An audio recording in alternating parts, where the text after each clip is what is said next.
YouTube channel Shri हरे नमः को like, share, subscribe करें। धन्यवाद।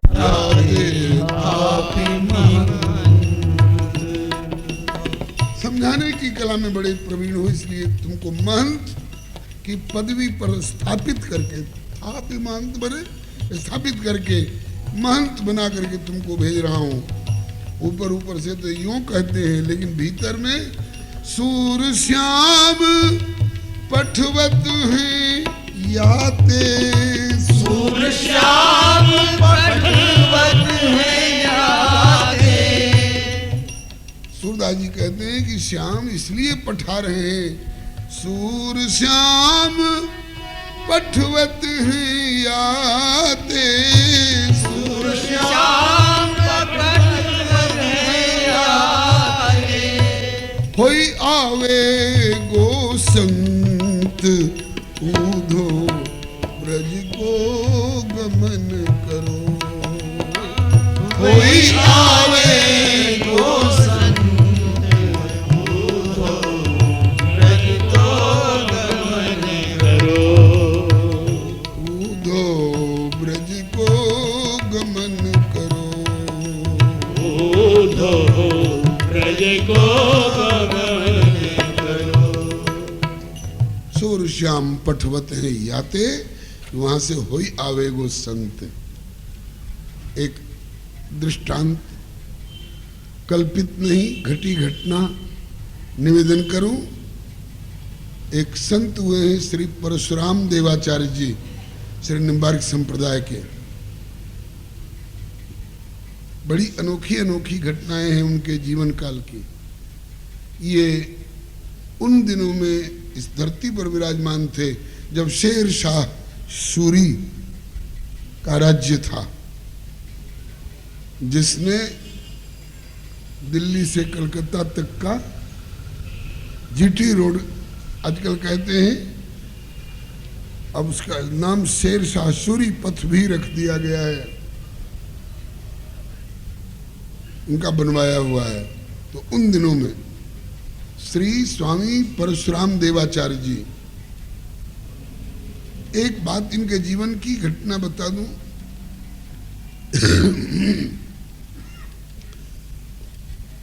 अजमेर के बगल में थोड़ी दूरी पर एक जगह है सलेमाबाद,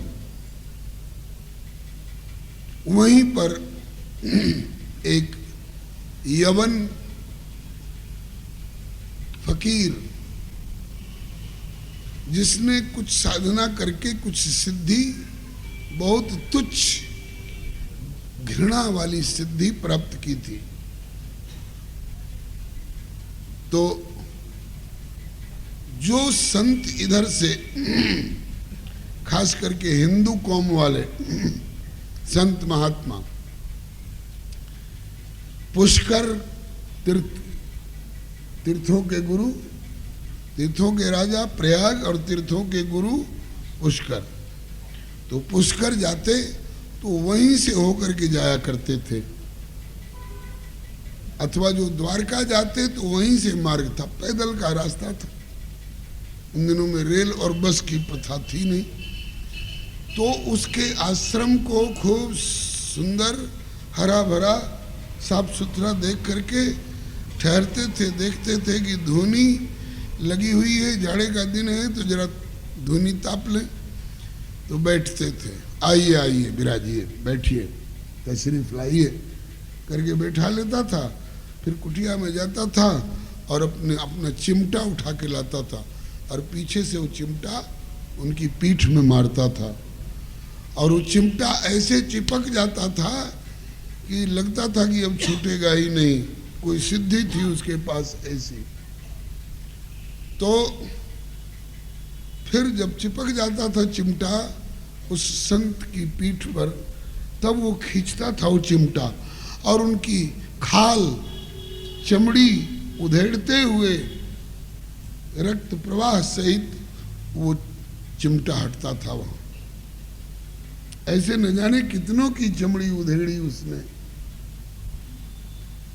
ये समाचार मथुरा में श्री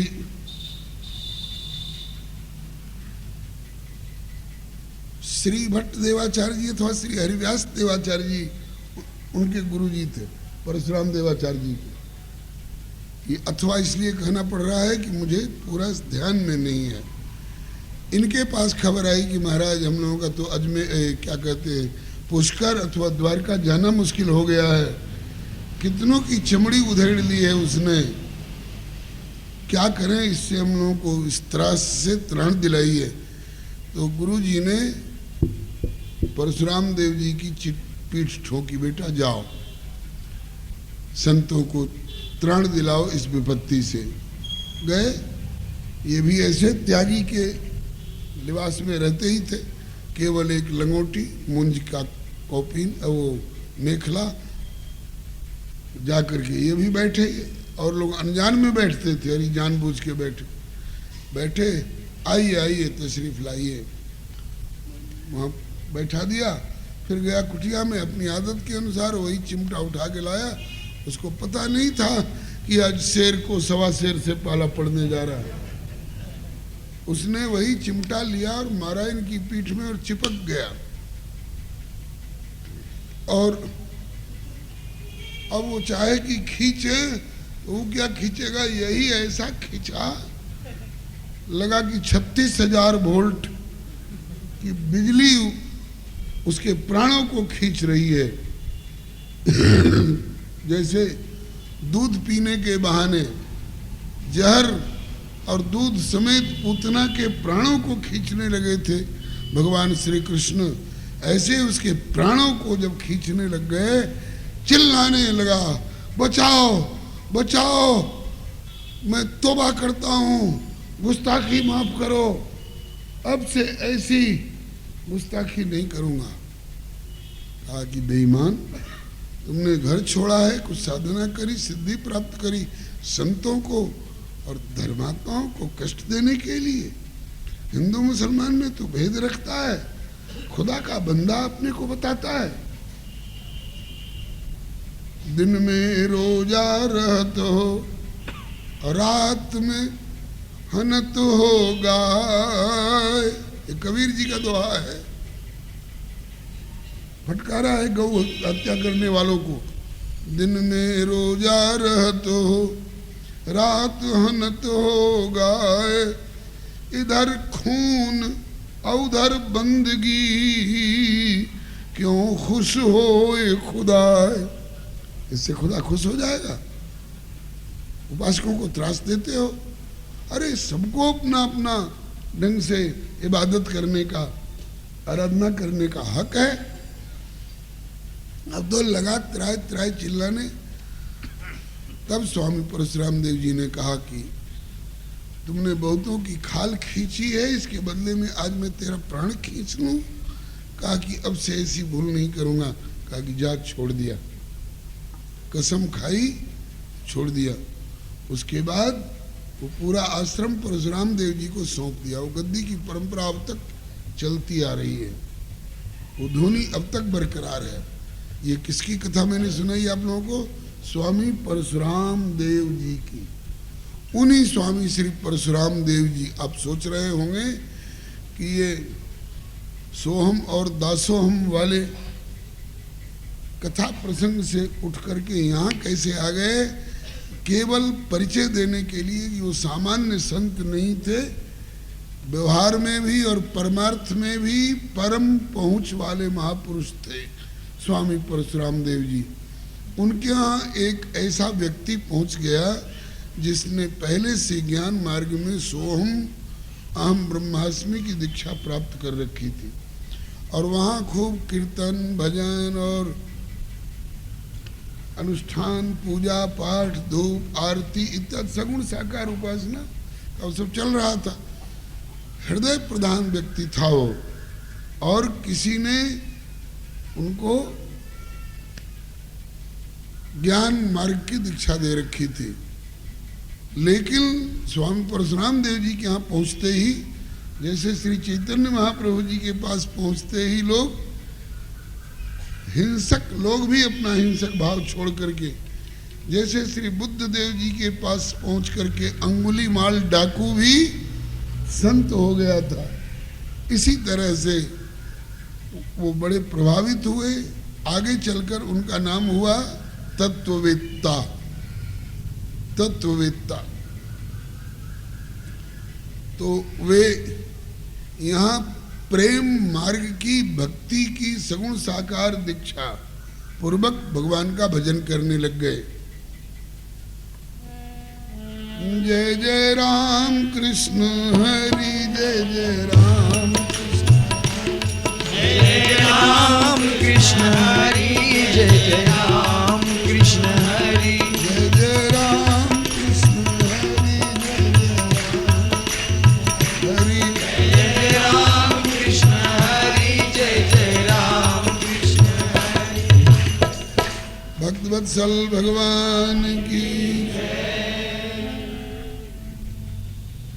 अब संजोग से कुछ दिनों के बाद पहले वाले गुरुजी मिले, जिनने सोहम वाली ज्ञान मार्ग की दीक्षा दे रखी थी। और देखा कि रे तो तिलक लगाए हुए है, इसने तुलसी की माला पहन रखी है, इसने राधा कृष्ण नाम की छाप सब लगा रखी है। अरे बेटा ये तूने क्या किया? कहा कि गुरुजी क्या बतावें, एक भक्ति मार्ग वाले गुरुजी मिल गए, सो मन एकदम लट्टू हो गया। तो नाराज नहीं हुए, क्योंकि सच्चे अर्थ में महात्मा थे वे भी, ज्ञान मार्ग वाले भी नाराज नहीं हुए।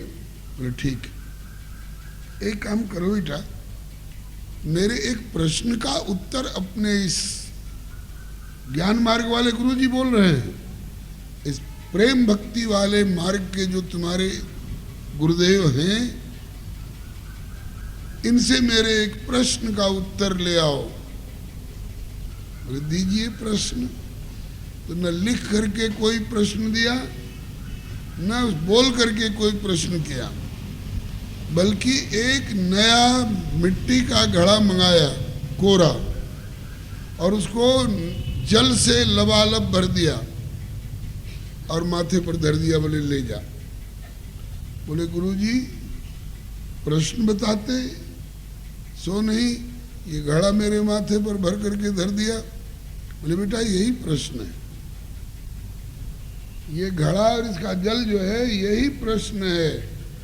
अगर तुम्हारे भक्ति मार्ग वाले गुरुदेव पहुंचे हुए संत होंगे तो वो प्रश्न समझ जाएंगे और उत्तर भी दे देंगे। ठीक है। ये घड़ा लिए हुए तत्ववेत्ता जी स्वामी परशुराम देव जी के पास पहुंचे। स्वामी परशुराम देव जी ने कहा बेटा ये क्या? कहा कि गुरुदेव हमारे ज्ञान मार्ग वाले पहले वाले गुरुजी मिल गए और उन्होंने ये प्रश्न किया है आपसे। बोले क्या प्रश्न किया है? बोले मुझसे तो कुछ प्रश्न किया नहीं, लिख करके कोई प्रश्न दिया नहीं, मैंने पूछा कि प्रश्न तो दीजिए। बोले कि यही प्रश्न है। बोले ठीक, समझ गए। कहा उतारो।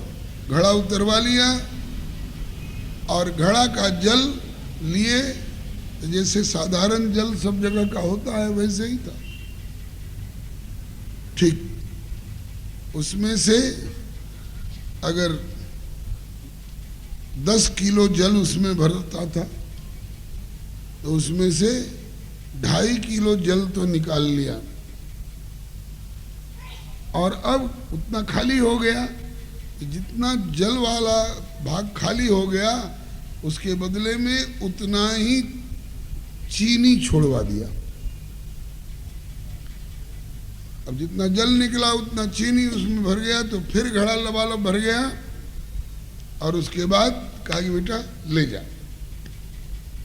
गुरुजी उत्तर तो दीजिए। कहा कि बेटा मैंने उत्तर दे दिया। अगर तुम्हारे ज्ञान मार्ग वाले गुरुजी पहुंचे हुए संत होंगे तो जैसे मैं उनका प्रश्न समझ गया ऐसे वे मेरा दिया हुआ उत्तर समझ जाएंगे। तो बेचारे फिर लेकर के आए पहले वाले गुरुजी के पास में। गुरुजी ने कहा कि उत्तर लाए? बोले हाँ गुरुजी लाए। बोले घड़ा उतारो।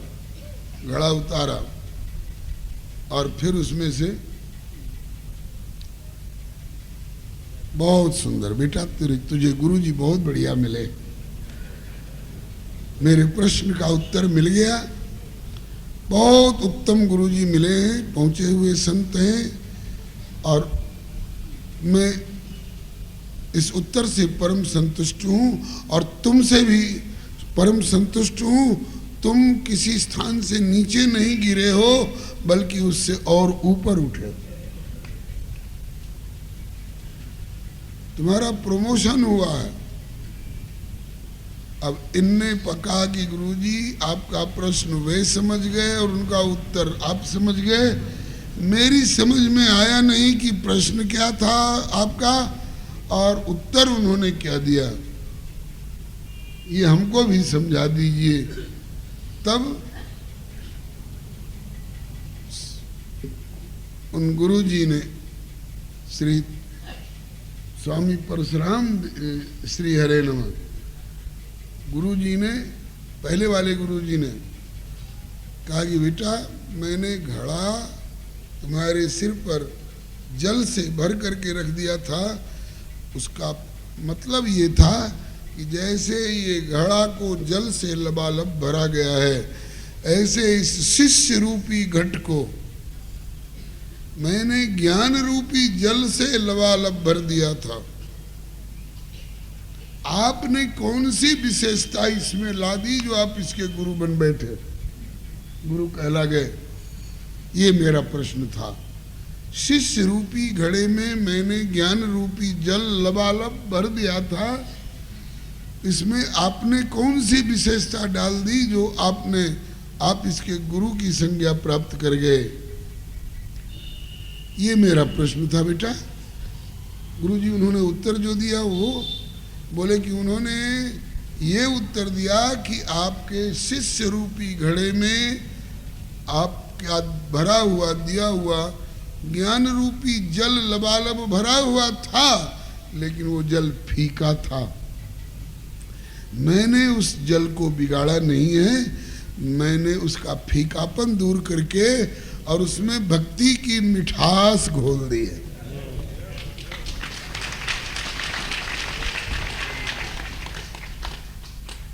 मैंने उसमें भक्ति की मिठास घोल दी है और कुछ नहीं किया। शिष्य घड़ा है, हाँ, इसको सबों ने स्वीकार किया है। गुरु कुम्हार शिष्य कुंभ है, गुरु कुम्हार शिष्य कुंभ है, गढ़ी गढ़ी काढ़े खोट, अंदर हाथ संहारी के और बाहर मारे चोट। घड़ा कच्चा रहता है तो उसको चोट मार करके ठोस करता है कुम्हार। ऐसे ही शिष्य को कभी वचनों की और कभी भावनाओं की, कभी क्रियाओं की ठोकर दे दे करके, चोट मार मार करके गुरुजी कुम्हार की तरह उसको ठोस बनाते हैं और सूख जाने पर फिर आवा की आंच में पकाते हैं। आवा में जब बर्तन वो पक जाता है, जब तक पक नहीं जाए तब तक उसमें न पानी रखेंगे, न दूध रखेंगे, न घी रखेंगे, क्योंकि वो तो कच्चा घड़ा है, गल जाएगा, गिर जाएगा, घड़ा भी नष्ट और पदार्थ भी नष्ट। इसलिए उसको आग में पकाते हैं। अब पकने के बाद जब आग शांत हो जाती है तब उसको टोल मार करके देखते हैं कि फटा तो नहीं है, दरार तो नहीं है, झन्न बोल रहा है कि टन्न बोल रहा है। झन्न बोल रहा है तो कहीं दरार हो गई है, इसमें कुछ भी नहीं रखा जा सकता है, रखा जाएगा तो बह जाएगा। और टन बोल रहा है, इसका मतलब कि घड़ा एकदम ठीक है। फिर उसमें पानी भर के देखता है, चू तो नहीं रहा है, नहीं चू रहा है, बोले अब ले जाइए, दूध रखिए, घी रखिए, अमृत रखिए, कुछ भी रखिए।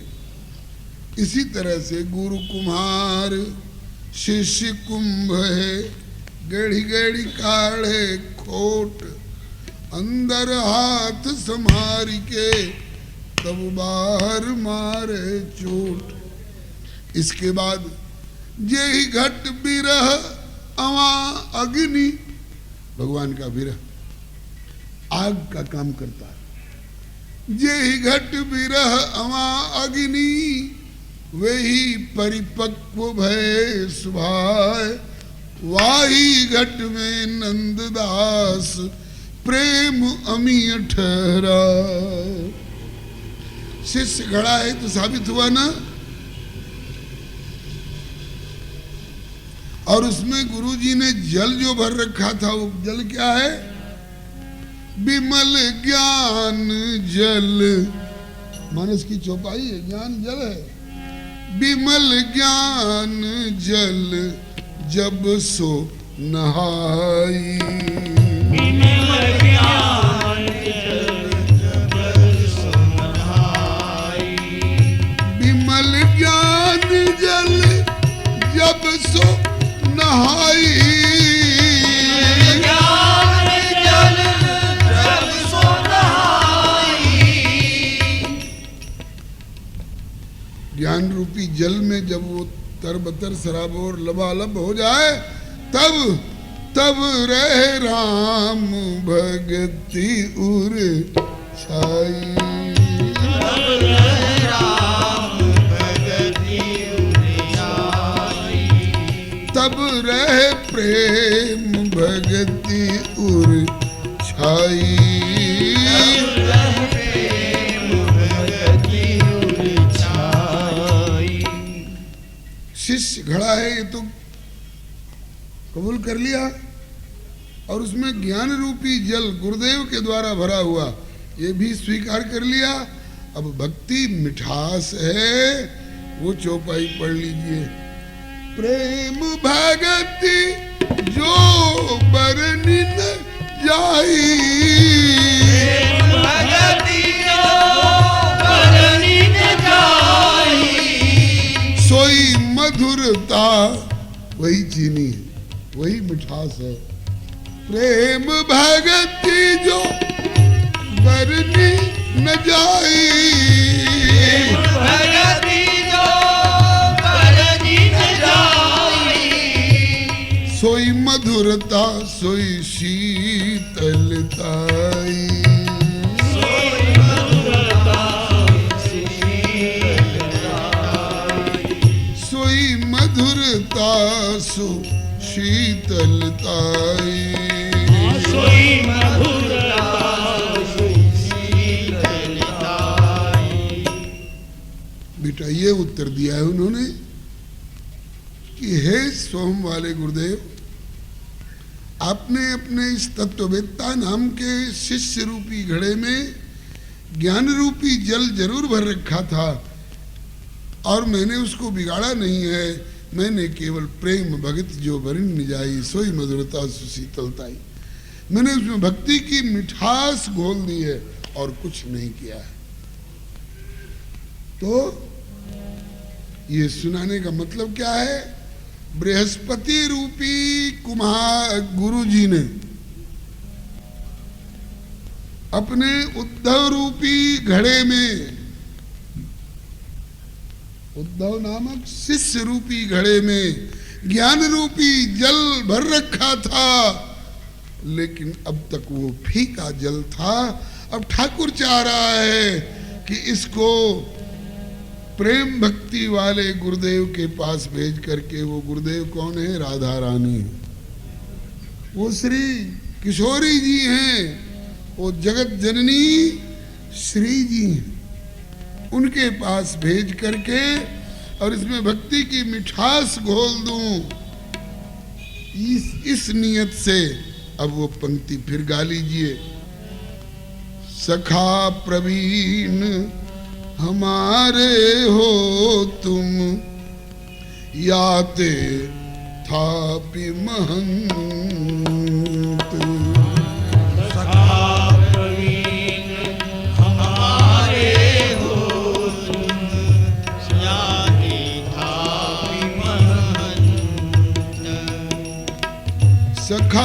प्रवीण हमारे हो तुम याते थापि महंत प्रवीण हमारे हो तुम जाते थापि महंत। सूर श्याम पठवत हैं याते सूर श्याम पठवत हैं याते। सूर श्याम पठवत हैं याते सूर श्याम पठवत हैं याते। होई आवे गो संत ऊधो ब्रज को गमन करो। कोई आवे गो संत ऊधो ब्रज को गमन करो। ऊधो ब्रज को गमन करो। ऊधो ब्रज को गमन करो। इसलिए भेज रहे हैं कि अब तक ये कोरा फीका ज्ञान रूपी जल से भरा घड़ा है, इसमें ब्रज में जाएगा तो ब्रजवासियों के प्रेम की मिठास समन्वित हो जाएगी, मिठास से समन्वित हो जाएगा, मधुरता से। प्रेम भगति जो वर्ण्य न जाई सोई मधुरता सोई शीतलताई, इसमें मधुरता आ जाएगी। इसलिए ठाकुर जी भेज रहे हैं, जा भैया मुझे मत समझा, उनको समझा। तुम लोग कन्हैया को याद करना छोड़ दो। ये रूप तो बनने बिगड़ने वाला है, संसार ही बनने बिगड़ने वाला है। संसार बनने वाला बिगड़ने वाला हो सकता है, धुंधकारी और दुर्योधन बनने बिगड़ने वाला हो सकता है, लेकिन श्री राम और श्री कृष्ण और श्रीमन नारायण को अगर कोई इनके रूप को बनने बिगड़ने वाला कहता है वह महाअज्ञानी है।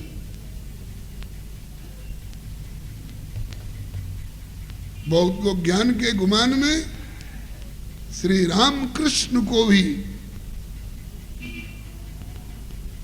मिथ्या नाम रूप वाला मानते हैं। ये मिथ्या नाम रूप वाले साबित हो जाएंगे तो अभागे तू सत्य सनातन और चिरंजीवी साबित हो जाएगा।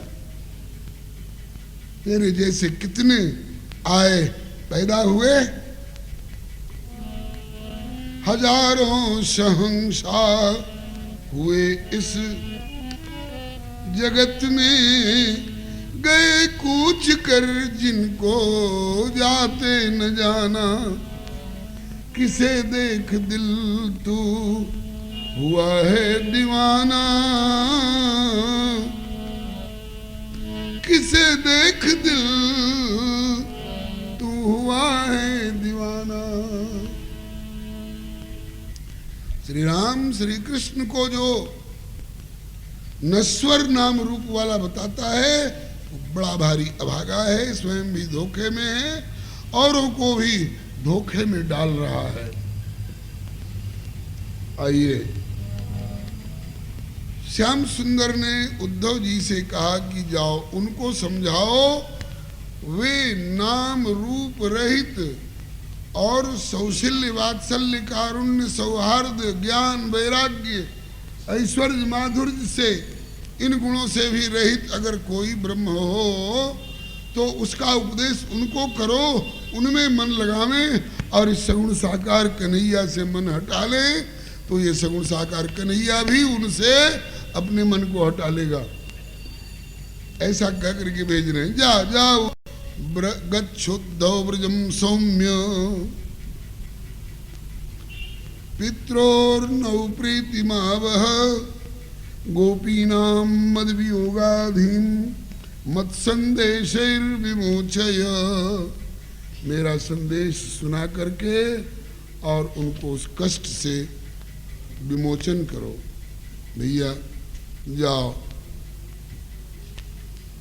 बाबा मैया का संदेश आप सुन चुके हैं, कामरी लकुट मोहि भूलत नहीं एक उपल, घुंची न विसारे जाकी माल वृधारे हैं। जादिन ते छाके छूट गई ग्वाल बालन की, तादिन ते भोजन नहीं पावत सकारे हैं। बने जदवंशिया ने नंद वंश हूसो, बंसी न विसारे जो पे बंस हो विसारे हैं। ऊधो ब्रज जइयो मेरी लाई हो चौगान गेंद, और मैया ते कहियो हम ऋणिया तुम्हारे। आता क्यों नहीं है? बोले कौन विधि मेटे यह कर्म बलवान उदय। प्रारब्ध बड़ा बलवान होता है माँ। कौन विधि मेटे यह कर्म बलवान उदय, छाछ छछुआ की ब्रज भामिनी को भात है। मुक्ति जो पदार्थ सो दे चुकी हूँ पूतना को, अब नहीं हो जननी को कहा याते पछतात हैं। विधि ने बनाई आह, कौन विधि मेटे ताह, ऐसे कर सोचत रहत दिन रात हैं। उधो व्रत जइयो मेरी मैया ते बुझाए कहियो, जापे ऋण बाढ़े जापे कर्ज बाढ़े सो विदेश उठ जाते। ब्रजवासियों का मैया बाबा का प्रेम का ऋण इतना मेरे ऊपर बढ़ गया है, मैं जन्म। यूट्यूब चैनल श्री हरे नमः को लाइक शेयर सब्सक्राइब करें। धन्यवाद।